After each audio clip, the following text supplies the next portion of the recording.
নমস্কার বন্ধুরা, সোনায় রান্নাঘরে তোমাদের সবাইকে স্বাগত জানাই। কথায় আছে মাছে ভাতে বাঙালি, তাই আজ আমি একটা খুব সুন্দর স্বাদের মাছের ঝোলের রেসিপি তোমাদের সঙ্গে শেয়ার করতে এলাম। এখানে আমি নিয়েছি 7 পিস রুই মাছ, তোমরা চাইলে কাতলা মাছও নিতে পারো। মাছটা আমি নুন হলুদ দিয়ে খুব ভালোভাবে মাখিয়ে রেখেছি প্রায় 10 মিনিটের জন্য, তাহলে মাছের গায়ে নুন হলুদটা ভালোভাবে ঢুকে যাবে। আর মাছের ঝোলে দেওয়ার জন্য নিয়েছি 4টে আলু। এবার এখানে একটা মশলা তৈরি করে নেব। তার জন্য নিয়েছি 1 টুকরো আদা, কিছুটা পরিমাণ গোটা জিরে, গোটা ধনে, গোটা গোলমরিচ, আর নিয়েছি 3টে পাকা কাঁচা লঙ্কা। তবে হ্যাঁ, ঝালটা তোমরা তোমাদের পরিমাণ মতো দেবে। এবারে সব মশলাগুলো একটা খুব ভালোভাবে মিহি পেস্ট হতে দেব। তোমরা কারা কারা এরকম বাটা মশলা দিয়ে রান্না করতে পছন্দ করো সেটা আমাকে অবশ্যই কমেন্টে জানিও। এবার মশলাটা এখানে আমি খুব মিহিভাবে বেটে নিয়েছি। এবার কেটে নেব মাছের ঝোলের আলুগুলোর আমি খুব ভালোভাবে খোসা ছাড়িয়ে নিয়েছি, আর এরকম ঠিক লম্বা লম্বা আঙুলের মতো করে কেটে নিয়েছি। মাছের ঝোলের আলুগুলো আমি জলে ভিজিয়েছি, তাহলে মাছের ঝোলে আলুগুলোতে দাগ পড়বে না। এবার একটা কড়াই খুব ভালোভাবে গরম করে সর্ষের তেল গরম করে নেব। তেলটা ঠিক ধোঁয়া ওঠা গরম হয়ে গেলে মাছগুলো একটা একটা করে ছেড়ে দিয়েছি। মাছগুলো আমি এপিট ওপিট করে হালকা হালকা করে ভেজে নিয়েছি। তবে হ্যাঁ, মাছের তেল থেকে যখন ধোঁয়া বেরোবে তখনই তোমরা মাছগুলো ছাড়বে, নাহলে মাছগুলো লেগে যেতে পারে। আমি মাছের ঝোলের মাছ খুব একটা কড়া করে ভাজি না, তাহলে ঝোলে দিলে মাছগুলো শক্ত হয়ে যায়। এভাবে আমি একটা একটা করে সব মাছ এখানে ভেজে নিয়েছি। এবার মাছের ঝোলে দিয়ে দিয়েছি একটা বড় সাইজের টমেটো, তোমরা চাইলে ছোট ছোট 2টো টমেটোও দিতে পারো। এবার ওই তেলেই আমি 5 ফোড়ন দিয়ে কেটে রাখা আলুগুলো দিয়ে দিয়েছি। আলুগুলো হালকা করে নাড়াচাড়া করে ভেজে নেব কিছুক্ষণ। এই ঝোলটা আমার বাচ্চা খেতেও ভীষণ পছন্দ করে, তবে যখন ওই ঝোলটা খায় আমি বাটা মশলাতে লঙ্কাটা কম দিয়ে গোটা লঙ্কাটা ব্যবহার করি। এবার এখানে আলুগুলোর মধ্যে হলুদ আর নুন দিয়ে হালকা করে ভালোভাবে লো ফ্লেমে মিনিট 5 মতো নাড়াচাড়া করে নেব।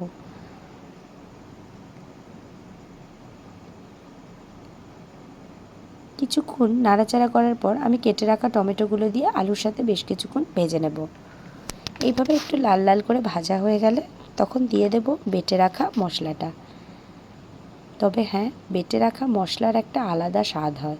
আমরা এখন সময়ের অভাবে সবাই ম্যাক্সিমাম গুঁড়ো মশলা ব্যবহার করি, কিন্তু হ্যাঁ, আমরা ছেলেবেলাতে কিন্তু আমাদের মায়েদের দেখেছি শিলনোড়াতে মশলা বেটে রান্না করতে, আর সত্যি কথা বলতে সেই রান্নার একটা অতুলনীয় স্বাদ হতো।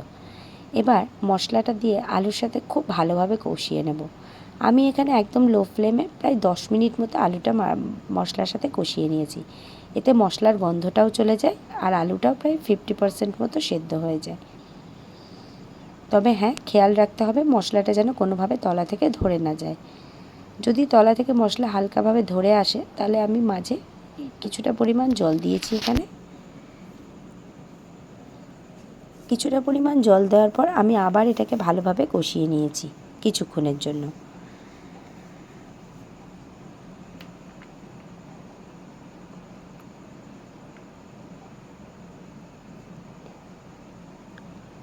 এখানে আলুটা প্রায় 50% মতো সেদ্ধ হয়ে যাবে। এতে কি হবে, যখন ঝোলে আমরা আলুগুলো ফোটাবো তখন আমাদের বেশি সময় লাগবে না আলুগুলো সেদ্ধ হবার জন্য। এবার দেখো খুব ভালোভাবে মশলা থেকে তেল ছেড়ে এসেছে। এবার দিয়ে দেব পরিমাণ মতো জল। তোমরা কতটা ঝোল খেতে পছন্দ করো সেই মতো জলটা দেবে।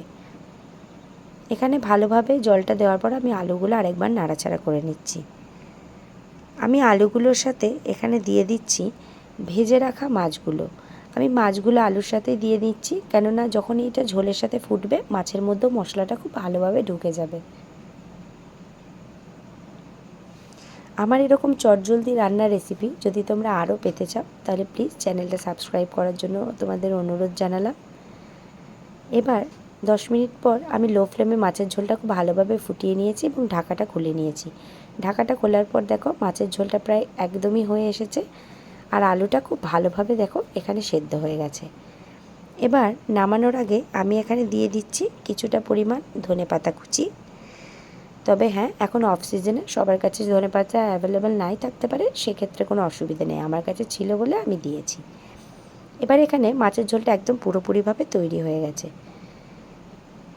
এরকমভাবে একবার মাছের ঝোল জিরে আদা বাটা দিয়ে বানিয়ে তোমরা খেয়ে দেখো, কেমন লাগলো আমাকে অবশ্যই কমেন্টে জানিও। আজকের মতো বিদায়, দেখা হবে পরের ভিডিওতে।